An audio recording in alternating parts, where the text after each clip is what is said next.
Hi guys, thanks for tuning in to another video on ForgottenWeapons.com. I'm Ian. I'm here today at the Rock Island Auction Company. I'm taking a look at some of the guns they are selling in their upcoming September of 2016 premiere auction. And I pulled out two because I think these two represent a really interesting facet of firearms collecting and kind of people in general. And the idea is people in general don't really change. Trends we see today probably aren't brand new. They're probably the same trends that people were seeing 100 years ago and 500 years ago. And what makes these two guns a good example of that is this one right here is a 16th century German wheellock pistol. It's authentic, it's original, it's very old. And this one is the exact same style of pistol, but it's a reproduction. It's not a reproduction made today or yesterday. This is a reproduction made probably over 100 years ago. This is a late Victorian era reproduction of the exact same style of pistol. In fact, so close that they both have the Nuremberg firearm guild marking on the barrel. On this gun, it's legit.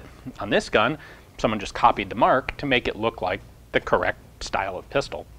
So there are really two different kinds of reproduction guns. On the one hand, you have faked guns, where someone tries to pass off a gun as being older than it really is, or having a specific provenance that it doesn't actually have. We certainly get that today. There are people with guns like Lugers and single-action armies, the very collectible types of pistols, or rifles for that matter. There are people who will try to take a low-value one and turn it into a high-value one by adding markings or fake aging to it or changing serial numbers or that sort of thing. It's really scuzzy behavior, frankly. Despicable. On the other hand, we have exactly the opposite opinion of someone who tries to make a new copy of an old gun. There are a bunch of Italian companies like Uberti that make brand new reproductions of various types of Old West style guns. That's fantastic. That allows people to be able to go out and shoot a pistol of the style that was in use 100 or 200 years ago without actually having to put wear and tear on an original gun or fork out the money for an original gun. Two different ideas. Well, something like this can be either one of the two. 100 years ago, it's not like people were that different. If you wanted a cool wheel-lock pistol, well, if you wanted an original one, if it's, let's say, 1900, you're still looking for a gun that's 300 years old if you want something like this. Or you can hire a gunsmith to make you a new one. You don't have to pass it off as an original. It's just the same style. You can go out, you can shoot it, you can enjoy it. You don't have to worry about damaging an original artifact. That's something that was just as legitimate 100 years ago as it is today. And people did that. Now, what gets interesting is this gun now looks rather aged. It is, in fact, over 100 years old. How does one tell the difference? Because it doesn't matter whether the original manufacturer of this reproduction intended to pass it off as something older or simply intended it to be a modern creation when it was made. Well, 100 years later, who knows? The guy who made it's dead. The guy who originally commissioned it or bought it, he's dead. Probably a bunch of the other intermediate owners are dead as well. It brings up an interesting conundrum for people who want to collect the old guns. This is one reason why you have to really know what you're buying when you're spending a lot of money on a scarce and desirable gun. Because something like this, for all you know, the current owner thinks it's original, even though it's not. There doesn't have to be any malice or ill will involved to end up with something that isn't what it's claimed to be. Now, all that aside, these are two pretty darn gorgeous guns. The workmanship that went into both of them is fantastic. And it's really interesting to look at a reproduction from the Victorian era where, you know what, this was all still done by hand, pretty much the same way that this one was. So let's take a closer look at these two, because even though this is a reproduction, now this is a Victorian era wheel-lock pistol, and that's got some real value of its own. So when you put these two guns together, you can definitely tell that this is the older one.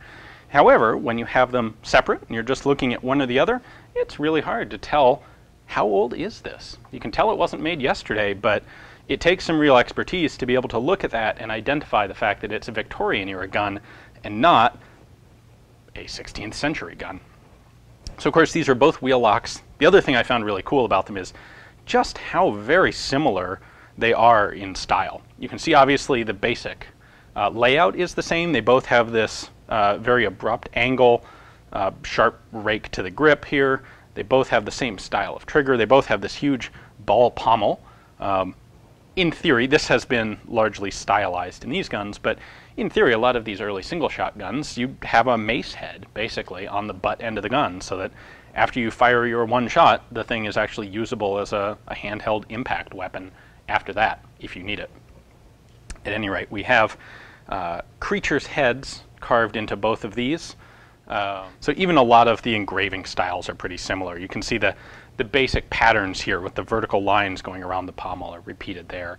We have this flower engraving border lines basically coming up on the corners of the gun, and you see that repeated on both of them. Just really cool to take a look at. Let's check out each of these in person.